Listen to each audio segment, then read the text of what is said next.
مناظروں سے مکالموں سے منواتا نہیں. ہاتھو برہانکم کہا بات کرنی ہے تو دلیل لاؤ، اور ثبوت مانگتے ہو تجربہ کر کے دیکھو کہ جو کچھ میں کہتا ہوں وہ صحیح ہے یا نہیں. تجربہ کر کے دیکھو. یہ ہے عزیزان من دین کی خصوصیت. یہ ہے مذہب کے مقابلے میں اس کی حیثیت اور کیفیت.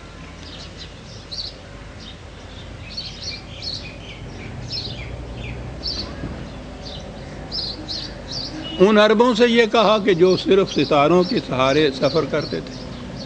وہ جو جولین ہکسلے نے کہا تھا کہ عام انسان بھی بات سمجھ لے اور پھر بڑے سے بڑا مفکر بھی اس کو سمجھے. تو عام انسان تو جو اولی مخاطب قوم تھی عرب، انہوں نے بات سمجھی.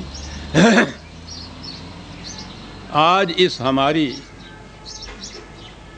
علم و تحقیق میں جو دور بہت آگے ہے ان ادوار سے، اور زیادہ نہیں. علم الافلاق تو پوچھئے نہیں، کتنا وسیع علم ہے اور کتنا کچھ اس کے، کتنی بڑی تحقیق ہو رہی ہے. ابتدائی کتابیں ہی اگر کسی نے دیکھنی ہوں، سر جیمز جینز کی دا مسٹیریس یونیورس یا دا سٹاری وے آف ہیونس، انہیں دیکھیے صاحب. سر پکڑ کے انسان بیٹھ جاتا ہے.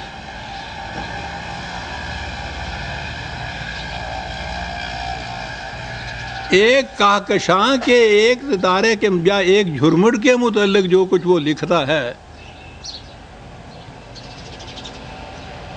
انسان وجد میں آ جاتا ہے. تو ایک طرف اس دور کا جو بدو عرب صحرا نورد تھا، اس نے بھی اس دلیل سے بات سمجھ لی ہے، اور آج سر جیمز جین بھی اسی دلیل سے یہ بات سمجھتا ہے، اور اسی نتیجے پہ پہنچا ہے کہ غیر متبدل قانون ہے جس کی زنجیروں میں ذرے سے آفتاب تک جکڑا ہوا ہے. اور یعنی یہ تو وہی لوگ بتا سکتے ہیں نا، ہمیں کیا معلوم ہے. کہنے گئے ربط باہمی کی یہ کیفیت ہے کہ میں انگلی ہلاتا ہوں تو کہکشاں کے تارے پہ اس کا اثر جا کے پڑ جاتا ہے. کائنات اس قدر مربوط ہے، غیر متبدل قوانین کے تابع چل رہی ہے. یہی بات تو انہیں کہی گئی تھی، ان کی زبان میں کہی گئی. آج جیمز جین کی زبان میں یہی بات سامنے آتی ہے. مورس بقائی اسی پہ تو وجد میں آ گیا تھا کہ 1400 سال پہلے کے زمانے کی یہ آیتیں جو ہیں، جو ہمارے ہاں سائنس کے انکشافات ہوتے جاتے ہیں، ہر انکشاف ان آیات کے دعوے کی صداقت کا ثبوت بنتا چلا جاتا ہے. وہ شخص، اس کی کتاب تو پوچھو نہیں، وجد میں آ جاتا ہے. یعنی ہر مثال کے بعد وہ ریپیٹ کرتا ہے اس چیز کو کہ او دنیا کے سائنسدانوں اور دانشوروں، خدا کے لیے مجھے بتاؤ کہ 1400 سال پیشتر کوئی انسان اپنی فکر سے یہ بات کہہ سکتا تھا؟ تو وہ جو جولین ہکسلے نے ایک معیار بتایا تھا کہ ایک سطح بھی انسان بھی اس سے رہنمائی حاصل کرے، اور بڑے سے بڑا مفکر بھی اس کے انکشافات کی روشنی میں وجد میں آ جائے، وہ کس طرح سے پوری ہو رہی ہے قرآن کے متعلق. یوں ہی ہمارے دعویٰ یہ اعتقادی نہیں ہے. ہم اعتقادی بھی کیا کریں گے، ہم نے تو اس طرح سے قرآن کو سمجھا پرکھا بھی نہیں ہے. یہ لوگ ان نتائج کے اوپر پہنچ رہے ہیں. ماد اللہ صاحبکم وما ہوا ان ہوا الا وحی یوحا.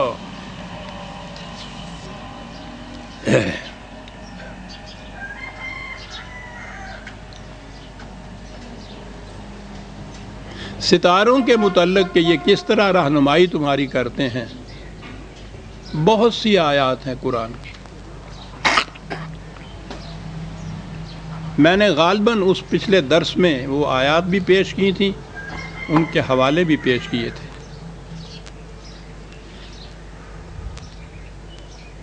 میں سمجھتا ہوں کہ آج ان کے دہرانے کی ضرورت نہیں ہے، ہمیں آگے بڑھ جانا چاہیے. احتیاطاً 2-3 آیتوں کے صرف حوالے لکھ لیجئے. 6/8 98, 6/98, 56/75, 56/75, 81/15, 81/15. ان جیسی اور متعدد آیات میں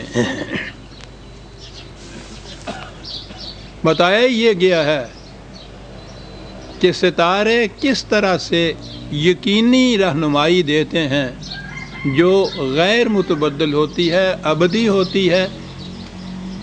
اور ابدی تو آپ دیکھیے انسانوں سے پہلے یہ آسمان، یہ ستارے موجود تھے، اس وقت سے لے کے اور پھر معلوم نہیں جب تک انسان موجود ہیں اس وقت تک تو یہ موجود ہی ہے نا. غیر متبدل اس طرح سے کہ یہ اتنا زمانہ جو ہے اس کو تو ہم کیلکولیٹ بھی نہیں کر سکتے کہ یہ کتنا لمبا ہو گیا، لیکن وہ اسی طرح سے غیر متبدل طور پر ان کی روشیں ہیں، ان کے نشانات ہیں. یہ چیز کہ غیر متبدل ہو، مکمل ہو، ستاروں کی دنیا سے شہادت پہنچائی اور انسانوں کی دنیا میں جو وحی کے پر مبنی قوانین ہیں ان سے ان پر منطبق کیا اپنے نتیجے کو.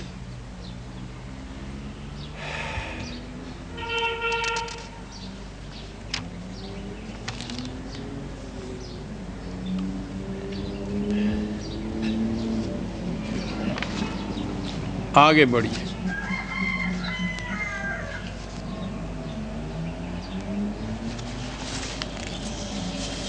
وہی ہے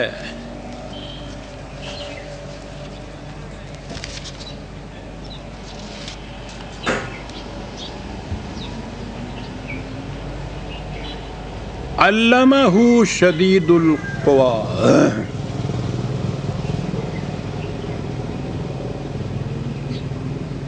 نبی کو یہ علم دیا ہے اس خدا نے جو بڑی قوتوں کا مالک ہے. غور کیجئے گا کتنی عظیم حقیقت ہے جو اس میں بیان ہو گئی. نصیحت کی باتیں، اخلاقیات کی باتیں وعظ و نصیحت کے طور پر ساری دنیا میں ہوتی چلی جاتی ہیں. مذہب واز ہی کہتا ہے، دین واز نہیں کرتا. دین متمکن کرتا ہے اپنے نظام کو، تمکن ہے، اسٹیبلش کرتا ہے، مخالفین کی قوتوں کا جواب دیتا ہے، ان سے ٹکراؤ ہوتا ہے، پھر اس نظام کو قائم کرتا ہے، مستحکم رکھتا ہے. قوت کی ضرورت ہوتی ہے. دین کو تمکن کے لیے قوت کی ضرورت ہوتی ہے، مذہب کو نہیں. یہی تو سارا جھگڑا تھا تاریخ پاکستان کے دوران. کئی دفعہ میں کہہ چکا، وہ یہ کہتے تھے کہ یہاں ہمیں نماز، روزہ، حج، زکوٰۃ کی اجازت ملتی ہے، نکاح طلاق کی بھی اجازت ملتی ہے، اس کے لیے الگ مملکت کی کیا ضرورت ہے، الگ طاقت قوت کی کیا ضرورت ہے. ٹھیک ہے، ضرورت ہی نہیں. لیکن دین کو متمکن کرنے کے لیے تو اپنی مملکت کی بھی ضرورت ہے، اور اس مملکت کو قائم رکھنے کے لیے قوت کی بھی ضرورت ہے.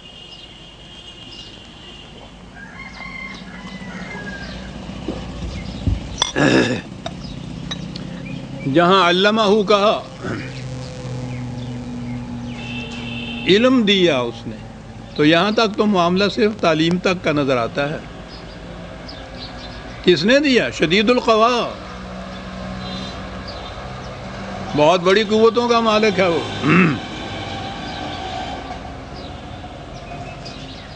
اس لیے وحی اور وحی کی تعلیم کے ساتھ قوت کی ضرورت ہے. آسانہ ہو تو کلیمی ہے کار بے بنیاد.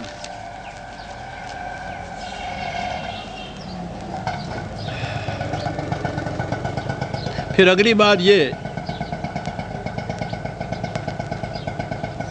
کہ عربوں کے ان قافلوں کو بھی ضروری نہیں تھا کہ ایک قافلے کو عمر بھر ایک ہی راستے پہ چلنا ہوتا تھا، مختلف مقامات کی طرف جانا ہوتا تھا. مختلف منازل کی طرف سفر